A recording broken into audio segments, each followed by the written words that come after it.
कर्पूरगौरं करुणावतारं संसारसारं भुजगेन्द्रहारं सदा वसन्तं हृदयारविन्दे भवं भवानी सहितं नमामि।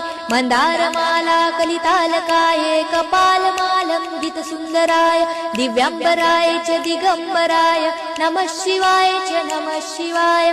घालीन लोटांगण वंदीन चरण डोळ्यांनी पाहीन रूप तुझे प्रेमे आलिंगन आनंदे पूजन भावे ओवाळीन म्हणे नमा।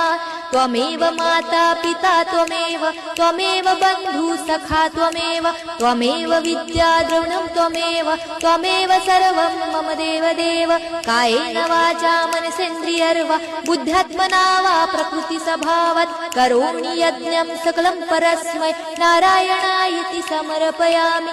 अच्युतं केशवं राम नारायणं कृष्णदामोदरं वासुदेवं हरे श्रीधरं माधवं गोपिकावल्लभं जानकीनायकं रामचन्द्रं भजे। हरे राम राम राम हरे हरे हरे कृष्ण कृष्ण कृष्ण हरे हरे हरे राम राम राम हरे हरे हरे कृष्ण कृष्ण कृष्ण